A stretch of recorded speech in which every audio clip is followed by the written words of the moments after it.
একজন স্কুল শিক্ষিকা এক সকালে ঘুম থেকে উঠেই লক্ষ্য করেন যে তার শরীরে কিছু আঁচড়ের দাগ রয়েছে, কিন্তু কিভাবে সেগুলো এসেছে তা তার মনে নেই। কিছুদিন পর তিনি আবিষ্কার করেন যে তিনি প্রেগন্যান্ট, অথচ কিভাবে এটি ঘটেছে সে সম্পর্কে তার কোনো ধারণাই নেই। তবে কি তার সঙ্গে কিছু অপ্রত্যাশিত ঘটনা ঘটেছিল? যদি তাই হয় তাহলে তার কিছু মনে নেই কেন? Hello friends, welcome to my channel JS explain. আজকের এই মুভির গল্পটি প্রতিটি মুহূর্তে টান টান উত্তেজনায় ভরা, তাই পুরো ভিডিওটি শেষ পর্যন্ত দেখার অনুরোধ রইল। মুভির শুরুতেই আমরা দেবিকা বলে একজনকে দেখতে পাই, যিনি একজন ফিজিক্যাল এডুকেশনাল টিচার হিসেবে একটি স্কুলে কর্মরত রয়েছে। একদিন সকালে ঘুম থেকে উঠেই দেবিকা শরীরে এক ধরনের অস্বস্তি অনুভব করেন। শরীর ভালো না লাগায় তিনি ভাবতে থাকেন কারণটা কি হতে পারে। ঘর থেকে বের হয়ে তিনি দেখতে পান তার স্বামী সুজিত বসে চা খাচ্ছে। দেবিকা জিজ্ঞাসা করেন, তুমি আমাকে ঘুম থেকে ডাকোনি কেন? সুজিত বলেন, আমি তো তোমাকে ডাকতেই গিয়েছিলাম, কিন্তু তুমি কিছু একটা বিড়বিড় করে বলে আবারও ঘুমিয়ে পড়েছিলে। সুজিতের কথা শুনে দেবিকা একটু বিস্মিত হন। এখানে উল্লেখযোগ্য যে সুজিত একটি হাসপাতালে ওয়ার্ড বয়ের কাজ করেন। মুভি থেকে আমরা জানতে পারি যে দেবিকা যে স্কুলে কাজ করেন সেই স্কুলের ছাত্রছাত্রীরা সম্প্রতি জেলা পর্যায়ের খেলাধুলায় চ্যাম্পিয়ন হয়েছে এবং গতকাল সেই অনুষ্ঠানটি ছিল। সুজিত দেবিকাকে প্রশ্ন করেন, তোমার কানের দুল কোথায়? দেবিকা কানে হাত দিয়ে দেখতে পায় যে তার কানে দুলটি নেই। তিনি কিছুতেই মনে করতে পারছিলেন না কবে বা কোথায় তার দুলটি সে খুলে রেখেছে। সুজিত বলেন, তুমি তো আজকাল কিছুই মনে করতে পারছো না। এরপর দেবিকা তার ব্যাগ খুলে দুলটি খুঁজতে শুরু করে। মুভির পরবর্তী দৃশ্যে আমরা দেখতে পারি যে দেবিকা ও সুজিতের বিয়ে হয়েছে 4 বছর। অনেক চেষ্টার পরও দেবিকা মা হতে পারছিলেন না, যা তার মধ্যে এক মানসিক চাপের কারণ হয়ে দাঁড়িয়েছিল। সুজিত তার কাজে বেরিয়ে গেলে দেবিকা আয়নার সামনে দাঁড়িয়ে নিজেকে দেখছিল। তার বারবার মনে হচ্ছিল কিছু অস্বাভাবিক ঘটনা ঘটেছে, কিন্তু তিনি কিছুতেই বুঝতে পারছিলেন না সেটা আসলে কি। দেবিকা বুঝতে পারছিল না তার সঙ্গে ঠিক কি ঘটেছে। তিনি টি শার্ট খুলে দেখেন শরীরে বেশ কিছু আঁচড়ের দাগ রয়েছে, তবে কিভাবে এই দাগগুলো এলো তা তার মনেই নেই। দেবিকা অবাক হয়ে পড়েন এবং ভীষণ অস্বস্তি অনুভব করেন। এরপর সুজিত দেবিকাকে হাসপাতালে নিয়ে যায়, যেখানে সুজিতের সঙ্গে ছিল তার বন্ধু কেভিন, যিনি এই একই হসপিটালে ওয়ার্ড বয়ের কাজ করে। কেভিন সুজিতের কাছের বন্ধু এবং তারা একে অপরের কাছ থেকে কোনো কথা গোপন রাখে না। হাসপাতালে এক পুলিশ অফিসার এসে জানতে চায় আগের রাতে যে মেয়েটিকে পুলিশ ভর্তি করেছিল সে কোথায় আছে। সুজিত অফিসারকে নিয়ে মেয়েটির কাছে যান। তখন আমরা জানতে পারি নিতু নামে একটি ছোট মেয়ে ধর্ষণের শিকার হয়েছে। এই নির্মম ঘটনা ঘটেছে গত রাতে এবং ধর্ষক তাদের ভবনেরই একজন বাসিন্দা। পুলিশ নিতুর বাবা মায়ের সামনে এফআইআর পড়ে শোনায়, যেখানে ঘটনার ভয়াবহ ও নিষ্ঠুর বিবরণ ছিল। এটি নিতুর বাবা মার জন্য সহ্য করা কঠিন হয়ে পড়ে। এক পর্যায়ে নিতুর মা কেঁদে উঠে বলেন, দয়া করে থামুন, আমি আর শুনতে পারছি না। পুলিশ তখন বলে, এটাই তো শুরু। আদালতে প্রতিটি শুনানিতে আপনাদের এই বিবরণ শুনতে হবে। প্রতিবেশী, সংবাদ মাধ্যম সবাই এই নিয়েই আলোচনা করবে। ভেবে দেখুন, আপনারা মামলাটা চালিয়ে যাবেন নাকি তুলে নেবেন। আসলে পুলিশ ধর্ষকের কাছ থেকে ঘুষ নিয়েই নিতুর বাবা মার উপর এমন চাপ সৃষ্টি করে। সমাজের ভয় এবং মেয়ের ভবিষ্যতের কথা ভেবে নিতুর বাবা মা শেষ পর্যন্ত মামলা প্রত্যাহার করতে বাধ্য হন। সুজিত পর্দার আড়ালে দাঁড়িয়ে পুরো কথোপকথন শুনছিল। পুলিশ চলে গেলে সুজিত অফিসারের দিকে এগিয়ে গিয়ে বলেন, স্যার, আমি কিছু শুনিনি। অফিসার জবাবে বলেন, তোমার জন্য সেটাই ভালো, না হলে আরও ঝামেলায় পড়তে পারো। এরপর মুভিতে দেবিকাকে স্কুলের সিকিউরিটি গার্ডের কাছ থেকে ব্যাডমিন্টন গ্রাউন্ডের চাবি চাইতে দেখা যায়। গার্ড জিজ্ঞাসা করেন, আপনি কি ঠিক আছেন ম্যাডাম? কাল আপনাকে বেশ অসুস্থ লাগছিল, কোনো সমস্যা হয়েছে কি? দেবিকা বিভ্রান্ত ছিলেন। তিনি কিছু না বলেই চাবি নিয়ে ব্যাডমিন্টন গ্রাউন্ডের দিকে এগিয়ে যান। দেবিকা গ্রাউন্ডে হাঁটতে হাঁটতে গত দিনের কথা মনে করতে চেষ্টা করেন, কিন্তু তার কিছুই মনে পড়ছিল না। তিনি বেশ অস্বস্তি অনুভব করছিলেন এবং এই কথাটি তাকে হতাশাগ্রস্ত করে তোলে। কিছুক্ষণ পর দেবিকার নজরে পড়ে তার হারানো কানের দুলটি দেখার পর তার অস্বস্তি আরো বেড়ে যায়। দেবিকা বুঝতে পারেন তার সঙ্গে যা ঘটেছে তা হয়তো এই গ্রাউন্ডেই ঘটেছে এবং সেটা গত দিনেরই ঘটনা। এ সময় গীতা, যিনি দেবিকার সহকর্মী এবং ঘনিষ্ঠ বন্ধু, সেও গ্রাউন্ডে আসেন।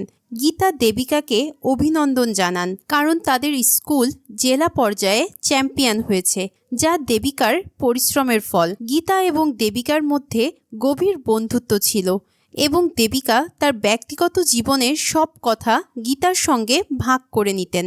এর পরবর্তীতে আমরা দেখতে পারি সুজিত বাইকের উপর দাঁড়িয়ে স্কুলের বাইরে অপেক্ষা করছিল।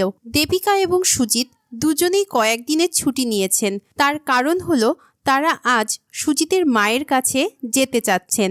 সুজিতের মা কল্যাণী একটি দ্বীপে থাকতেন। কল্যাণী দ্বীপের প্রকৃতি, পরিবেশ এবং স্থানীয় মানুষদের রক্ষার জন্য সরকারের বিরুদ্ধে আন্দোলন চালিয়ে যাচ্ছেন। কল্যাণী দ্বীপের মানুষদের কাছে একজন পথপ্রদর্শক এবং অভিভাবকের মতো ভূমিকা পালন করেন। সুজিত শহরে থাকলেও কল্যাণী দ্বীপের প্রতি তার ভালোবাসা এতটাই গভীর যে তিনি কখনো দ্বীপ ছেড়ে শহরে যেতে চাননি। তাই মা ও ছেলের মধ্যে দূরত্ব থেকেই যায়। দেবিকা ও সুজিত কয়েকদিনের জন্য দ্বীপে গিয়ে কল্যাণীর সঙ্গে সময় কাটিয়ে আবারও শহরে ফিরে আসেন। ফিরে আসার পর দেবিকা প্রেগন্যান্সি টেস্ট করেন এবং জানতে পারেন তিনি প্রেগন্যান্ট। কিন্তু এত বছর পর মা হওয়ার সুখবরেও দেবিকার মুখে উদ্বেগের ছাপ স্পষ্ট ছিল। তার মনের মধ্যে বারবার ব্যাডমিন্টন গ্রাউন্ডের সেই রাতের ঘটনাগুলো উকি দিচ্ছিল।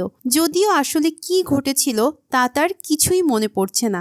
নিশ্চিত হতে দেবিকা হাসপাতালেও টেস্ট করান এবং সেই রিপোর্টটি নিয়ে গীতার কাছে যান। রিপোর্ট দেখে গীতা আনন্দে দেবিকাকে বলেন, তুমি সুজিতকে জানিয়েছ? সে তো শুনে আনন্দে আত্মহারা হয়ে যাবে। দেবিকা শান্ত স্বরে বলে, না, আমি এখনো তাকে জানাইনি। তুমি দয়া করে আর কিছু বলো না। গীতা বুঝতে পারেন দেবিকার মনে সেই রাতের ঘটনাটি নিয়েই দ্বিধা চলছে। গীতা দেবিকাকে আশ্বস্ত করে বলেন, তুমি এখনো আগের রাতের কথা কেন ভাবছো? আমি নিশ্চিত কিছুই হয়নি সেই রাতে। তুমি এসব ভুলে যাও। কিন্তু দেবিকা বলেন, আমি অনেক চেষ্টা করেছি ভুলতে, কিন্তু আমি কিছুতেই ভুলতে পারছি না। আমার মনে হচ্ছে সেদিন কিছু একটা ঘটেছিল, হয়তো সে কারণেই আমি প্রেগনেন্ট হয়েছি। দেবিকা গীতাকে অনুরোধ করে তাকে সাহায্য করতে, যেন সেদিনের সত্যিটা সে জানতে পারে। রাতে সুজিত ঘুম থেকে উঠেই দেখেন দেবিকা বিছানায় নেই। পাশের ঘরে গিয়ে সে দেখতে পান দেবিকা ফোনে কিছু দেখছেন। সুজিত জানতে চায়, তোমার কি হয়েছে? দেবিকা বলে, আমি একটু কাজ করছি, তুমি শুয়ে পড়ো। সুজিত ক্যালেন্ডার খেয়াল করে দেখে এবং বলে দেবিকার পিরিয়ডের তারিখ পার হয়ে গেছে, কিন্তু কোনো চিহ্নই নেই। এরপর সে দেবিকাকে জিজ্ঞাসা করে, তোমার কি এই মাসে পিরিয়ড হয়নি? দেবিকা মাথা নেড়ে বলে, না, হয়নি। সুজিত বিস্মিত হয়ে বলে, তোমার তো সবসময় ঠিক সময়েই হয়, টেস্ট করেছো? দেবিকা বলে, স্পোর্টস কম্পিটিশনের জন্য প্রচুর স্ট্রেসে ছিলাম, হয়তো সেই কারণেই দেরি হচ্ছে। কয়েকদিনের মধ্যেই হয়ে যাবে, তুমি ঘুমাও, আমি একটু পরে আসছি। দেবিকা জানতো কি কারণে তার পিরিয়ড মিস হয়েছে, কিন্তু সত্যিটা সুজিতকে জানাতে সে সাহস পাচ্ছিল না। দেবিকা ফোনে ইন্টারনেট ঘেঁটে দেখতে থাকে সেই রাতে তার সাথে ঘটা কোনো ভিডিও আপলোড হয়েছে কিনা।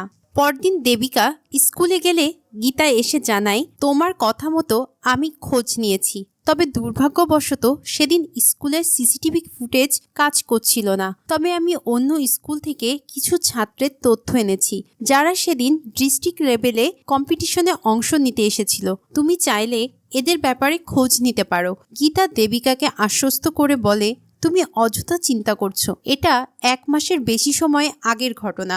যদি সত্যি এমন কিছু ঘটে থাকে তাহলে এতদিনে নিশ্চয়ই ইন্টারনেটে কিছু না কিছু ফাঁস হতো। আমি নিশ্চিত তোমার সন্তানের বাবা সুজিতই। এদিকে সুজিত তার বন্ধু কেভিনের সঙ্গে ঘরে বসেই মদ্যপান করছিল। সুজিত কেভিনকে বলে, তাড়াতাড়ি চল, দেবিকা চলে এলে আর রক্ষা নেই। কেভিন হেসে বলে, তুই খামোখা ভয় পাচ্ছিস, মেয়েদের সবসময় নিয়ন্ত্রণে রাখতে হয়। আমার বউ তো আমাকে কিছু বলতেই সাহস পায় না। সুজিত কাঁধ ঝাঁকিয়ে বলে, আমি দেবিকাকে কষ্ট দিতে পারবো না, যাই বলিস তাড়াতাড়ি কর, দেবিকা যখন তখন চলে আসতে পারে।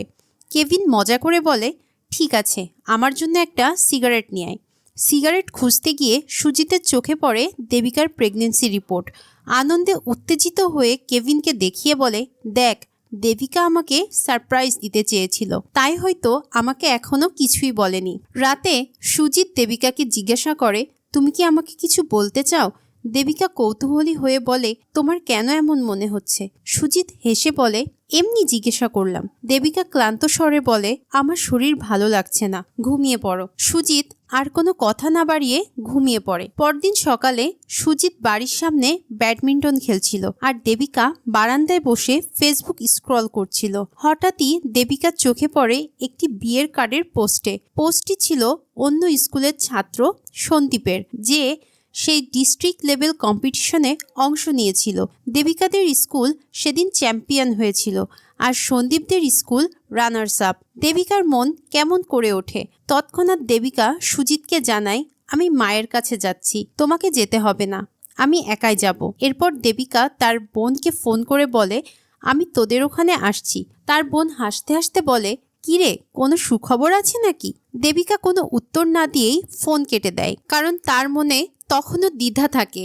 কিভাবে সে প্রেগনেন্ট হলো সে নিজেই এখনো বুঝতে পারছে না। পরবর্তী দিন দেবিকা তার মায়ের বাড়িতে না গিয়ে সন্দীপের বাড়িতে যায়। সেদিন সন্দীপের বড় ভাইয়ের বিয়ে ছিল। দেবিকা সন্দীপকে বলে, আমি পাশ দিয়েই যাচ্ছিলাম, তাই ভাবলাম তোমার সাথে একটু দেখা করে যাই। দেবিকা সন্দীপকে জিজ্ঞাসা করে, তোমার বন্ধুরা কেউ আসেনি? সন্দীপ জানায়, না, তারা এখন নিজেদের কাজে রাজ্যের বিভিন্ন জায়গায় ছড়িয়ে রয়েছে। এরই মধ্যে বিয়ে বাড়িতে এক দুর্ঘটনা ঘটে। সন্দীপের বড় ভাইয়ের সঙ্গে একটি মেয়ের সম্পর্ক ছিল, কিন্তু সে ওই মেয়েকে বিয়ে না করে এখন তার পরিবার যেই মেয়েকে পছন্দ করেছে সেই মেয়ের সাথেই সন্দীপের বড় ভাই বিয়ে করতে চায়। এই অবস্থায় মেয়েটির পরিবার থেকে কেউ একজন এসে সন্দীপের ভাইয়ের মুখে অ্যাসিড ছুঁড়ে দেয়। তবে ভাগ্যক্রমে অ্যাসিডটি মুখে না লেগে তার কান বরাবর চলে যায়। কয়েক ঘন্টা পর সন্দীপ দেবিকাকে জিজ্ঞাসা করে, অনেক রাত হয়ে গেছে ম্যাডাম, আপনি বাড়ি যাবেন? তারপর সে বলে, চলুন, আমি আপনাকে বাস স্ট্যান্ড পর্যন্ত ছেড়ে দিয়ে আসি। গাড়িতে দেবিকা সন্দীপকে বারবার তার বন্ধুদের সম্পর্কে জানতে চায়। দেবিকা জিজ্ঞাসা করে, তোমার বন্ধুদের সাথে তোমার আর যোগাযোগ নেই? সন্দীপ উত্তর দেয়, না, শুধু ফোনেই কথা হয়। বাস স্ট্যান্ডে পৌঁছালে দেবিকা সন্দীপকে বলে, তুমি এখানে একটু দাঁড়াও, আমি দেখি লাস্ট বাস বেরিয়ে গেছে কিনা। দেবিকা সন্দীপকে আড়াল করে একটি দোকানে ঢুকে কিছু সময় কাটায়। তারপর আবার সন্দীপের গাড়ির কাছে ফিরে এসে তার ব্যাগটি নিয়ে যায় এবং বলে, লাস্ট বাস এখনো আছে, তুমি চলে যেতে পারো। দেবিকা বাসে ওঠে এবং তার ব্যাগ থেকে ফোন বের করে, কিন্তু দেবিকা জানতো যে সন্দীপের গাড়িতে তার ফোনের রেকর্ডার অন করা ছিল। দেবিকা ভাবছিল, যদি সন্দীপ তার বন্ধুদের কাছে ফোন করে তার সম্পর্কে কিছু বলে তাহলে সে প্যানিক করতে পারে। দেবিকা তার মনেই প্রার্থনা করছিল যাতে তার ধারণা ভুল হয়, কিন্তু রেকর্ডিংটা শুনে তার মাথায় যেন আকাশ ভেঙে পড়ে। রেকর্ডিংয়ে স্পষ্ট সে শুনতে পায় যে সন্দীপ মার্টিন নামের একজনকে ফোন করেছে এবং বলছে, এই শিক্ষিকাটি সব বুঝে গিয়েছে, আমরা ধরা পড়ে গেছি, ও বারংবার তোমাদের কথাই জিজ্ঞাসা করছিল। মার্টিন সান্ত্বনা দিয়ে বলে, তুমি চিন্তা করো না, ওনাকে যে ওষুধটি দেওয়া হয়েছে তাতে সে কিছুই মনে রাখবে না, ওই ওষুধের প্রভাব 24 ঘন্টা থাকে। সন্দীপ মার্টিনকে জিজ্ঞাসা করে, তুমি কিভাবে জানলে যে সে সব কিছুই ভুলে যাবে? মার্টিন উত্তর দেয়, কারণ আমি জানি আমি তাকে কি মেডিসিন দিয়েছি এবং তার প্রভাব কতটুকু। মার্টিন সন্দীপকে বলে, আমার বাবা একজন কেমিস্ট, তাই এসব বিষয়ে আমার ভালো ধারণা রয়েছে। আমাদের কাছে সেই ঘটনার ছবি ও ভিডিও রয়েছে। একজন সাধারণ শিক্ষক আমাদের কিছুই করতে পারবে না। রেকর্ডিংটি শোনার পর দেবিকা হতবাক হয়ে যায় এবং গভীর দুঃখে ভেঙে পড়ে। সে নিশ্চিত হয়ে যায় যে সেদিন সন্দীপ ও তার 3 বন্ধু মিলে তাকে ব্যাডমিন্টন কোর্টে নির্যাতন করেছিল। ওষুধ দেওয়ার কারণে দেবিকার সেই দিনের কোনো ঘটনাই মনে নেই। দেবিকা ফেসবুকে সন্দীপের 3 বন্ধুর প্রোফাইল খুঁজতে থাকে এবং জানতে চেষ্টা করে তারা কোথায় আছে। পরে দেবিকা তার মায়ের বাড়িতে ফিরে গিয়ে ছোট বোনের কাছে সব কথা খুলে বলে। এদিকে দেবিকার হাজবেন্ড সুজিত এক ডক্টরের চেম্বারে যায়। ডাক্তার তাকে জিজ্ঞাসা করেন, তোমরা হঠাৎ এমন সিদ্ধান্ত নিলে কেন? সুজিত বিস্মিত হয়ে জানতে চায় কি হয়েছে। ডাক্তার বললেন, তোমার স্ত্রী দেবিকা প্রেগনেন্ট, তাহলে হঠাৎ অ্যাবর্শন করার কথা কেন ভাবছো? সুজিত হতভম্ব হয়ে যায়। ডক্টর বলেন, কয়েকদিন আগে দেবিকা আমার কাছে এসে জানতে চেয়েছিল কতদিনের মধ্যে অ্যাবর্শন সম্ভব। সুজিত এইসব কথা শুনে দিশেহারা হয়ে পড়ে। ডক্টর আরও জানান, দেবিকার বর্তমান শারীরিক অবস্থার কারণে অ্যাবর্শন করলে ভবিষ্যতে তার মা হওয়ার সম্ভাবনা খুবই কম। সুজিত চুপচাপ উঠে চলে যায়। এদিকে সিনেমায় দেখা যায় দেবিকা তাদের গ্রামের পাথর ভাঙার জায়গায় যায়, যেখানে তার শৈশবের অনেক স্মৃতি জড়িয়ে আছে। জানা যায় দেবিকার বাবা পাহাড়ে ডিনামাইট ফাটিয়ে পাথর ভাঙার কাজ করতেন এবং তিনিই ছিলেন দলের নেতা। বাবার মৃত্যুর পর এই কাজের দায়িত্ব অন্য একজন নিয়েছে। গ্রামের সবাই দেবিকাকে স্নেহ করত।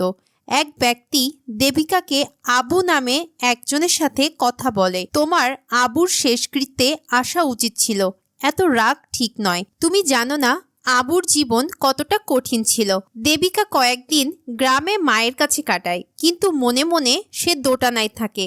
সে কি সুজিতকে সব বলবে নাকি চুপচাপ অ্যাবর্শন করবে? সিদ্ধান্ত নিতে না পেরে দেবিকার অস্থিরতা আরও বাড়তে থাকে। কিছুদিন পর সে সুজিতের কাছে ফিরে যায় এবং ঘরে ঢুকেই সুজিত দেখে দেবিকা ভমিটিং করছে। আর লুকিয়ে না থেকে দেবিকা সব ঘটনা খুলে বলে। সিনেমাটি এবার ফ্ল্যাশব্যাকে চলে যায়। সেদিন ছিল জেলা পর্যায়ের খেলার দিন। দেবিকার স্কুলে চ্যাম্পিয়ন ও রানার্স আপ দলকে পুরস্কৃত করা হয়। রানার্স আপ দলের ছেলেরা সেদিন দেবিকার স্কুলেই উপস্থিত ছিল। অনুষ্ঠান শেষে দেবিকার সব ঘর দেখে বাইরে বেরোনোর সময় ব্যাডমিন্টন কোর্টের দিকে তার নজর পড়ে।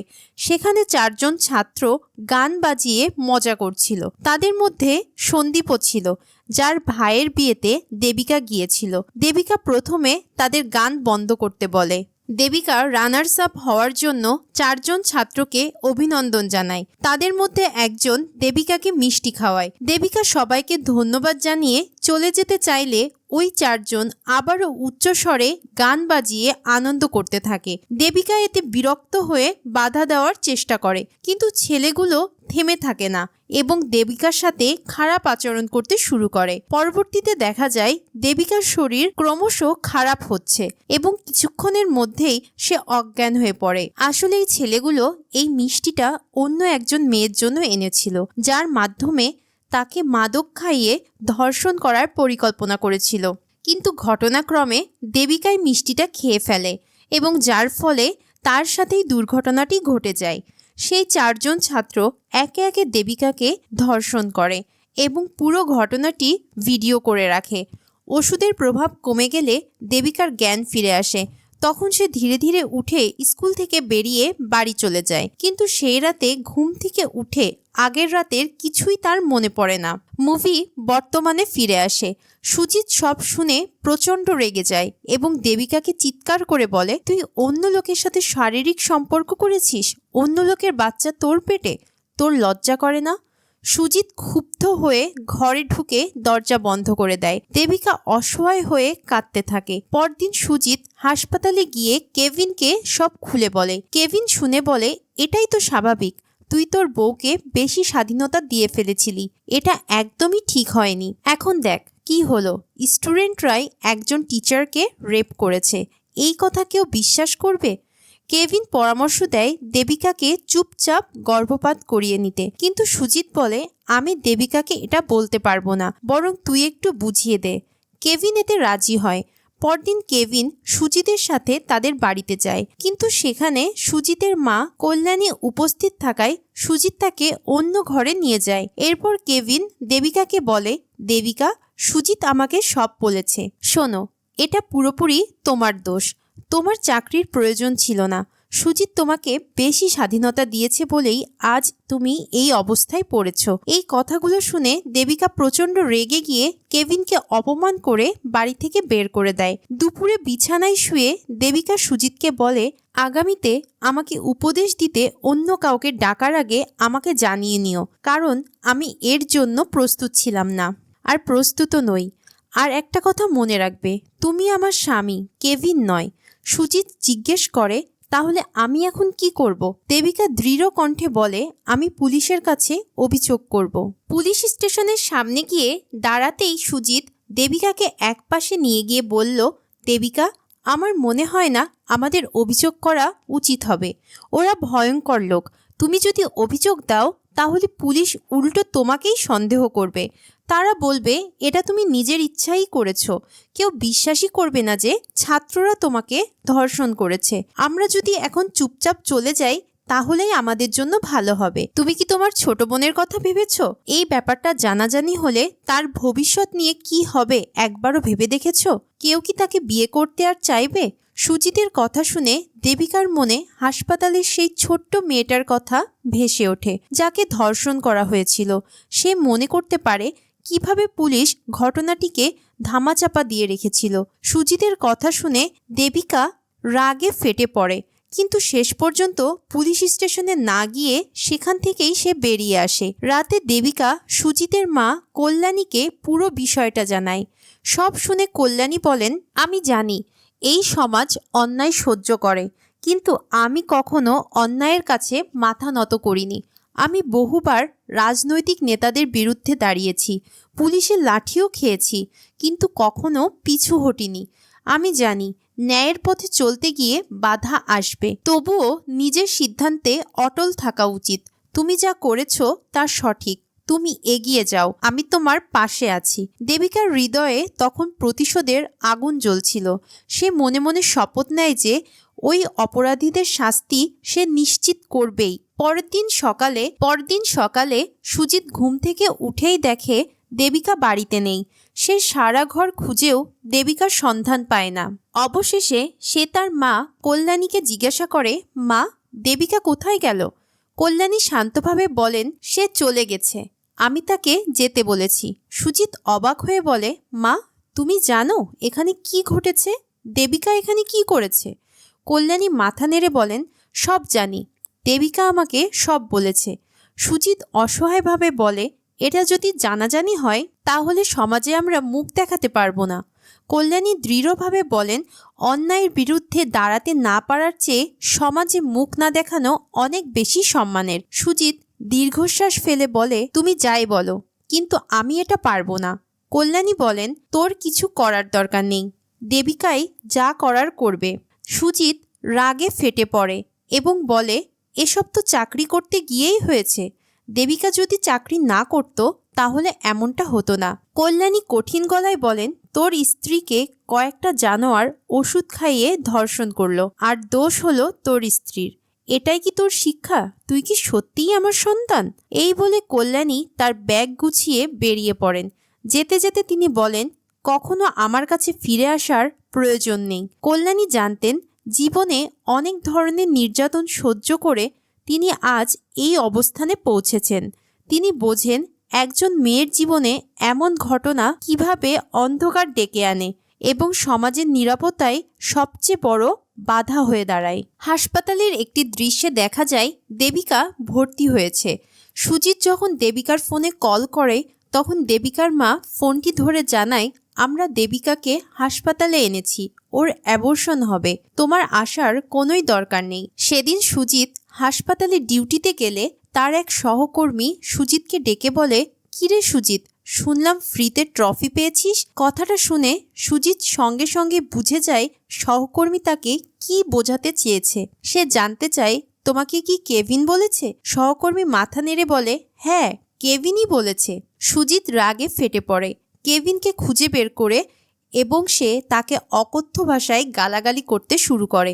সে কেভিনকে ধাক্কা মেরে বলে, তুই আমার বন্ধু ছিলি, এটা ভেবেই আমার ভুল হয়েছে, এমন বন্ধু না থাকাই ভালো। এরপর গল্পটি চলে যায় দেবিকাদের গ্রামে। সেখানে আজমাল নামের একজন ব্যক্তি দেবিকার সঙ্গে দেখা করতে আসে। আগের গল্পে আবু নামের একজনের কথা বলা হয়েছিল, যার মৃত্যুর সময় দেবিকা উপস্থিত ছিল না। আজমাল হলো আবুর ছেলে। আজমাল দেবিকার সামনে এসে বলে, আমার বাবা সবসময় তোমার কথা বলতেন। তিনি দুর্ঘটনায় মারা যাননি, তাকে হত্যা করা হয়েছে। তুমি আমার বাবাকে ভুল বুঝেছিলে। তিনি যে অপরাধের সঙ্গে জড়িয়েছিলেন তা গ্রামের মানুষের জন্য ভালো কিছু করার চেষ্টা থেকেই ছিল। আমরা ভেবেছিলাম অন্তত বাবার মৃত্যুর সময় তুমি আসবে। আজমাল দেবিকার হাতে একটি ব্যাগ তুলে দিয়ে বলে, বাবা চেয়েছিলেন এই জিনিসটা তোমার কাছে পৌঁছে দিতে। আজমাল চলে যাওয়ার কিছুক্ষণ পর দেবিকার ফোন বেজে ওঠে। ফোনের ওপাশে ছিল মানি নামের একজন। মানি বলে, ওই ছাত্রদের মধ্যে একজন এখন কোচি শহরে রয়েছে, তুমি কবে আসবে? দেবিকা বলে, আমি আগামীকাল আসছি। পরবর্তী দৃশ্যে কোচি শহর দেখানো হয়। সন্দীপের বন্ধু নবীন সেখানে পিৎজা ডেলিভারি বয়ের কাজ করছে। দেবিকা কাস্টমার হিসেবে সেই পিৎজার দোকানে যায় এবং নবীনের সঙ্গে দেখা করে। নবীন অবাক হয়ে জিজ্ঞাসা করে, ম্যাডাম আপনি এখানে? আমি এখানে একটি স্কুলের চাকরির জন্য ইন্টারভিউ দিতে এসেছি। আমি ভাবতেই পারিনি তোমার সঙ্গে আমার দেখা হবে। দেবিকা নবীনকে স্কুলের নাম জানালে নবীন বলে, ও ম্যাডাম, ওই স্কুল তো আমার হোস্টেলেরই কাছে। দেবিকা খুশি হয়ে বলে, দারুণ ব্যাপার, তোমার ফোন নম্বরটা আমাকে দাও, পরে তোমার সঙ্গে দেখা করব। নবীন প্রথমে একটু অস্বস্তি বোধ করলেও দেবিকার ব্যবহার দেখে তার মনে হতে থাকে দেবিকা বুঝি ঘনিষ্ঠ হতে চাইছে, কিন্তু দেবিকার আসল উদ্দেশ্য ছিল ভিন্ন। নবীনকে ব্যবহার করে তার প্রতিশোধ নেওয়া শুরু হয়। দেবিকা এখন তার পরিকল্পনা বাস্তবায়ন করতে প্রস্তুত। নবীন, যিনি একসময় তার কাছে একটি সহজ টার্গেট হিসেবে ছিল, এখন তার ফাঁদে আটকা পড়েছে। পিৎজার দোকান থেকে বেরিয়ে এসে দেবিকা মানির সঙ্গে দেখা করতে আসে। মানি, যে দেবিকাকে ফোন করে জানিয়েছিল নবীন কোচি শহরে রয়েছে, তাকে সাহায্য করার জন্য প্রস্তুত। মানি দেবিকাকে আশ্বস্ত করে, তুমি চিন্তা করো না, আমি তোমাকে সম্পূর্ণ সাহায্য করব। কিছু সময় পর একজন পুলিশ অফিসার এসে মানিকে বাইকে উঠিয়ে নিয়ে চলে যায়। মানি আগে পুলিশের গোপন তথ্য সরবরাহকারী ছিল এবং এখন সে দেবিকার পরিকল্পনায় সহায়ক হতে যাচ্ছে।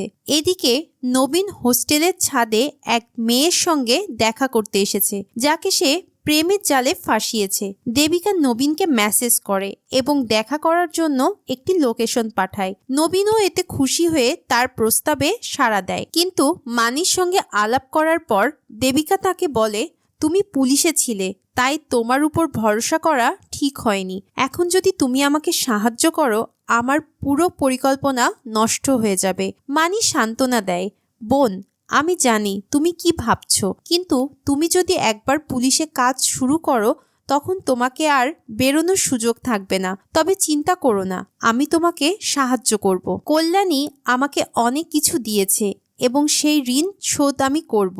পরের দিন দেবিকা এবং মানি নবীনের দেওয়া লোকেশনে যাওয়ার জন্য রওনা দেয়। ঠিক সেই সময় পুলিশ অফিসার মানিকে নেওয়ার জন্য আসে। দেবিকা মানিকে বলে, আমার তোমার সাহায্য দরকার।